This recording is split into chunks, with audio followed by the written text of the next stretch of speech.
Welcome back.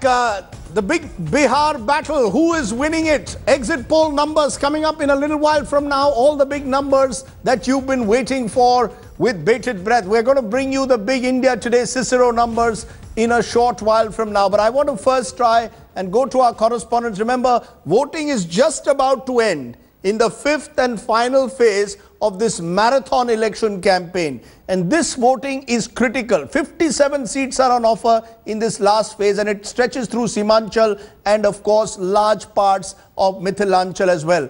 Our correspondent there, Manogya Loigwal, is at the moment. Manogya, I presume you are in Kishanganj or somewhere close to the Bengal border. Tell us, this is a region where, interestingly, large Muslim pocket, area dominated in the last elections by the anti-Modi forces. Narendra Modi didn't even campaign in Kishanganj. Has there been a large voter turnout today? Well, absolutely, and it's crossed the first division mark. If I put it, it's crossed 62% mark, which was the last election mark that they had set themselves. They are breaking their own records, they are breaking their own rules and are moving forward for voting this time. Perhaps I presume that Kishanganj and Katihar would be surpassing the expectations of the polling this time. It's almost 67% in Katihar this time, which has been a NDA bastion. That's the earlier combination of JDU and BJP in the last election, in the last assembly polls in 2010. Whereas this election, Kishanganj is seeing a lot of new faces, which includes Asauddin Owaisi and also includes the new party AIMIM, which is contesting on 6 to 7 seats. Now, this, of course, is not just about new political parties that are into foray this time, but also the newer issues that we've seen. I presume and I perceive that this is an election of preferences and differences. Now, this is how you presume this battle has been, especially the Simanchal area, where there has been a lot of combination of people. It's not just about the harmony that they have lived with here, but also the consolidation as well as polarization of votes and polling this time on the basis of the religion, rather Hindu versus Muslim, has been an issue here. Whether it has percolated to the ground level at all or not will be reflected in the voting percentage and, of course, in the voting pattern. But precisely, if I put it this way, that this is going to be one of the most crucial phases of all the polls, all the phases that I've covered in, be it Banka, be it southern Bihar, be it western Bihar, but Simanchal area will be the deciding factor for Mahagathbandhan as well as the NDA in this election. Okay. The importance of Simanchal, and as I said, this is where we are coming with an exit poll. The first 4 rounds were a post poll where we went to people's houses to find out who they voted for. Now we are just going outside polling booths. But this figure of what happens today, remember, could be critical. The first numbers will come up in a short while, and then we'll have a revised figure at 8:30 once all the exit poll numbers come out. But Ajit Jha, this region with a large Muslim population, do you believe that there has been this kind of polarization on the ground, Hindu-Muslim? There are two kinds of polarization that we hear. One is backward versus forward, one is Hindu versus Muslim. Are we simplifying what is a complex election by suggesting that these are the basic polarizations taking place in Bihar? I think, Rajdeep, in the past also in this area, there has been, given the fact that, I mean, say Nawaz Hussain, for example, used to win from this area, total Hindu vote, basically. I mean, you know, the non-minority vote he used to get. But this election, what happened in the last 5 days, the entire rhetoric has completely changed. I mean, you had Amit Shah talking about Pakistan, you had the Prime Minister talking about how the reservation is, the percentage is being given to the so-called minorities. You had Shah Rukh Khan taking place the day, attack on Shah Rukh Khan right before the polls. I think this has... I mean, I have done sort of repeated telephone calls to this area. I wasn't there at the spot. And I think this has had a major impact. In fact, you had former Deputy Chief Minister Sushil Modi defending Shah Rukh Khan, saying, look, I'm a great fan of Shah Rukh Khan. He had to do that because the BJP realized that they were on the defensive. You know, was there a sense, did you ever get a sense, Surjit, while you were traveling, you actually went through this belt, did you get a sense of polarization as you were meeting people? That, you know, there is a Hindu vote bank, Muslim vote bank, BJP consciously playing Hindu vote bank politics, Lalu and Nitish confident of their Muslim vote bank? You know, maybe my travels were in the wrong places, but I did not get that sense at all, if you will. You talk to the various communities, etc., and none of them, if you will, mentioned that they were worried about this or that. None of them mentioned another factor that we've discussed so many times on this panel about whether their caste was affecting. It seemed to be they were saying, listen, they wanted development, they wanted jobs, they wanted electrification, girls' education. There was a very mature... No, I'm just wondering whether this campaign got derailed. You know, in a strange sort of way. Absolutely. Normally, you expect Nitish and Lalu to commit the self-goals and the blunders. I mean, traditionally, I expected Lalu and Nitish, their alliance may not work on the ground, their past antagonisms would come to the fore. Instead, in the last phase, the BJP appeared to change the narrative, brought in beef ban, brought in Pakistan, brought in elements which perhaps Narendra Modi did not want to bring into the campaign in the first phase. I'm just wondering, towards the end, had the BJP decided that its best bet, particularly in round 4 and certainly in round 5, was how effectively can we address the Hindu vote bank? See, unfortunately, and unfortunately for all of us, this area is one of those where in certain pockets you have a 67% population of Muslims. But look at how the polarization is. It's not religion. The fact is that these Muslims are erstwhile retrenched workers of Calcutta jute mills. They haven't found employment. They don't have any land. Who are the landowners here? So it's basically a different type of polarization. If you can't get to those issues, a Prime Minister Modi, who had started his campaign with a cozy package, he had spoken about the floods here, about developmentalism, most of it washed away. And then who can you rely on but to rely on your old vote bank, which in this case for the BJP would have been the dominant Vaishyas, the Rajputs. Then you appeal to their Hindu identity. What else binds a Vaishya and a Rajput together? So you talk really, when you can't get it right, talk the garbled language of the Hindu, which even the Hindu cannot understand. I'll talk a language to the Muslim, which will put him against the wall, and that's what you call polarization. But let's be clear. Look at let's be clear. The arithmetic on the other side, the arithmetic of Lalu and Nitish was equally clear, that we want the 16-17% Muslim vote, we want the 14-15% Yadav vote, we want the 4-5% Kurmi vote. We are going to start with, I mean, they went by so the Muslim vote was taken for granted in a sense by Lalu and Nitish. The BJP consciously needed to go out there and target the Hindu vote, particularly the EBCs. I mean, the extremely backward caste, 21% is probably going to decide. Some believe it's as high as 31 if you add other most backward castes, is the critical factor in this election. Absolutely. Now, I'm just wondering whether politics in Bihar is therefore sui generis. Unlike any other state, even today, the conscious attempt to target caste is much greater than in any other state. I think that's a kind of a hangover of the past. Yeah. Because you believe that's changing? It has changed. Long back it changed. Yeah. It's just intellectually, it's like land reform. Nobody wants to accept the fact that land reforms are not important anymore. Likewise, people are not prepared to accept the fact that even by the official estimates, which I think are very generous, 15% of Bihar is Yadav. How on earth can you say that the Yadav vote counts for, No, are you saying therefore that this 15%, because that's how we sometimes, that 15% Yadav vote will vote for Lalu, or at least 70% of it will vote for Lalu. You believe that's wrong? It's wrong, because the point is that there will be 2 candidates and be 6 castes. Somebody has to vote for somebody outside the caste. That's number 1. Number 2, you're talking about India losing the plot. I think you're right. Because you see, Hindus are not a vote bank, because there is no such thing as a threatened Hindu. As Hindus are not a vote bank, by trying to get Hindus, making them into a vote bank, you're trying for a combination that is absolutely unworthy. On the other hand, Muslims can be a vote bank because they see themselves as threatened. You threaten a Muslim somewhere in Kerala, and the reverberation will go all the way down to the east and north. Whereas Hindus, you cannot make into a vote bank. Therefore, where Amit Shah, I think, went wrong was to believe a Hindu vote bank would be good to counter the Muslim vote bank. Instead, they should have played the old game of development. No, but hold on. Amit Shah perhaps believes he got it right in UP. In Muzaffarnagar last time, Western UP, for example, Amit Shah believes that the card that he played aggressively, in a sense, reaching out even among Dalits, to their Hindu identity, worked in Western UP.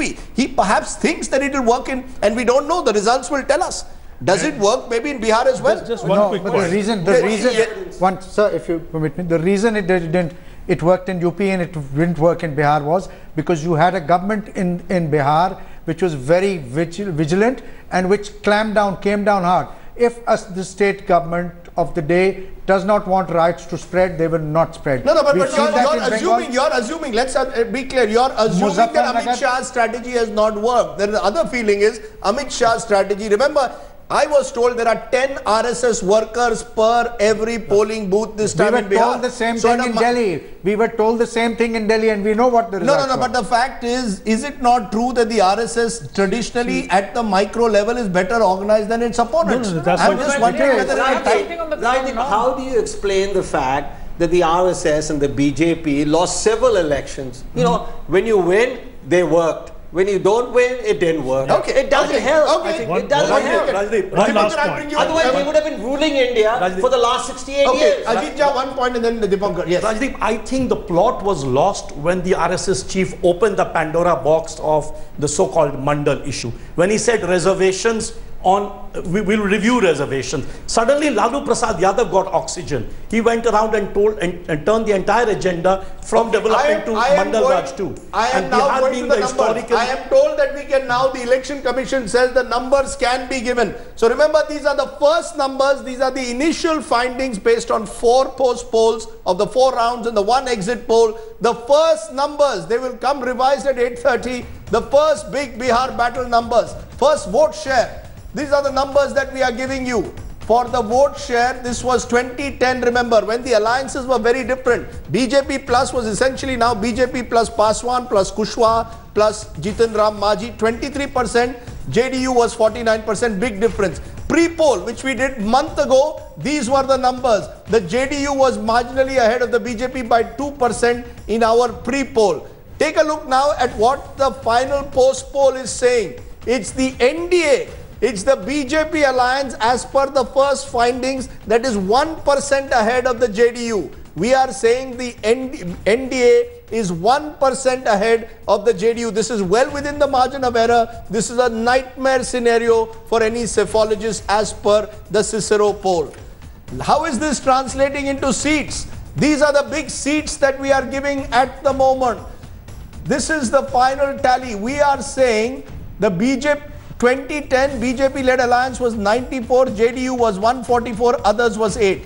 When we did our pre-poll survey, this is what our pre-poll survey had said.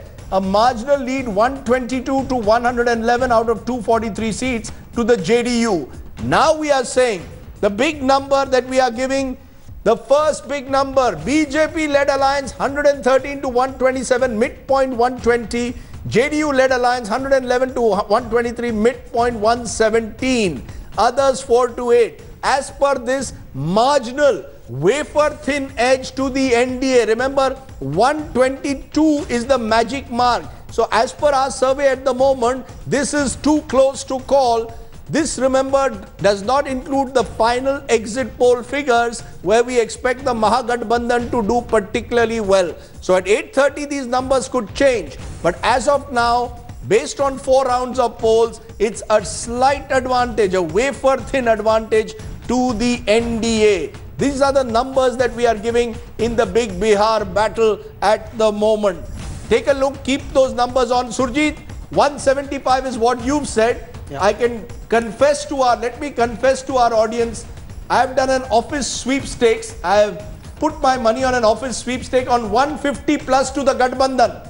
So both Surjit Bhalla and I will probably either differ with our poll at the moment and convince Cicero, or we will have scrambled egg on our face. Those numbers only for the next 3 days. Those numbers are not matching it. Yeah. They are nowhere close to what you and I are suggesting. Yeah. Let me give one explanation as to why we are getting, if you will, or I was getting very different results than Cicero. And what you've shown is a comparison with 2010. Yes. What the numbers actually are showing, if I look for a comparison with 2014, there's a 5 percentage point swing in favor of the BJP.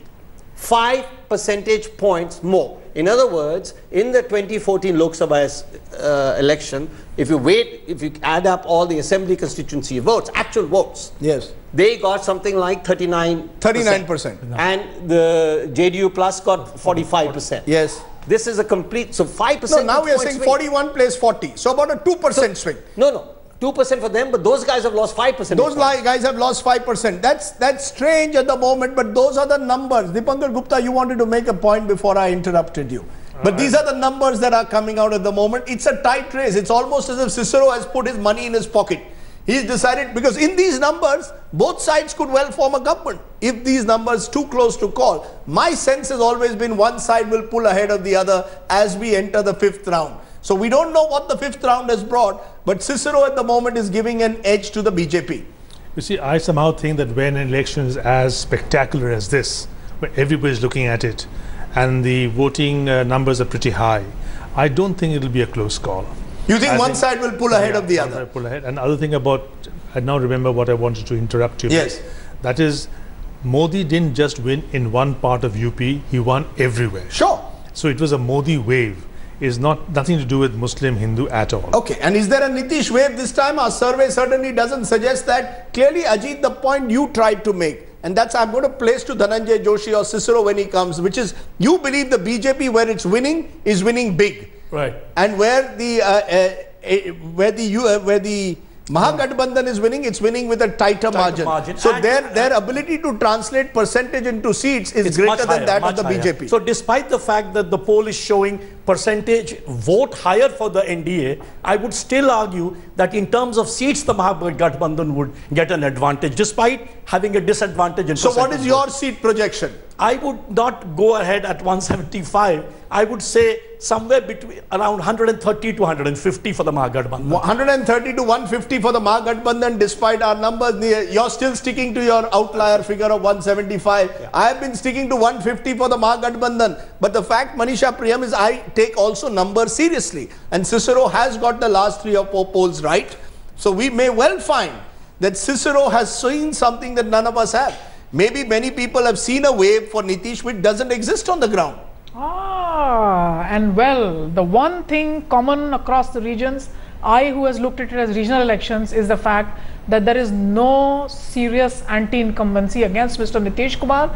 Even those professed caste loyalists who were going to have voted for the NDA said they would vote for the NDA, but for reasons of development, for reasons of peace, law and order, they still think that the Nitish era, they don't call it the Gathbandhan era with the BJP, they call it Nitish brought them peace and tranquility. So you also don't believe these numbers. I do believe that even if they were not a wave, there is something called an LCM across the regions, and that does seem to be Nitish Kumar. It might just be that Nitish Kumar is winning these elections more than any other negative factor. Voters, maybe we've got it wrong. Maybe younger voters have pulled for the BJP. Maybe all those crowds that you saw at Modi's rallies are real people. All the crowds that we saw 3 days ago, even at an Owaisi rally, the common denominator for the strong crowds was that whoever was talking development, the crowds, the young crowds were going and listening to them. At the end of it, they now have a menu card option of leaders who are talking serious stuff of delivering development to them. And I do therefore think that the young voter is making up their mind, and they would rank the leaders in terms of who seriously they trust would deliver development to them in Bihar. Yeah. Javed Ansari.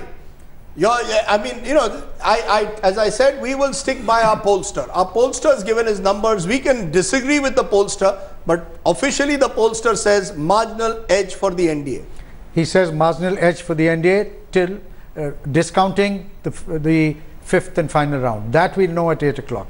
So therefore, I've always maintained, I'd be very surprised if the Gathbandhan loses this election or doesn't win this election. Okay, those are our views. Seem to be differing with our pollster at the moment, but we have many more views coming up. And remember, at the end of the day, this election will be decided on Sunday. But clearly for now, Amit Shah, if he's watching this program, has reason to smile, and there will be a certain nervousness actually in both camps. Because when you look at these numbers, both camps have reason to be worried. Who's actually going to really pull ahead come voting day? But this is the first figure. Remember, this is as per 3 p.m. Voting is carrying on till 5:30 p.m. There's a full exit poll that we've done for the last phase with 57 seats. More than 20% of the seats have gone in this last phase. Who is winning that last phase could be critical. Let's come back with plenty more analysis in a moment from now.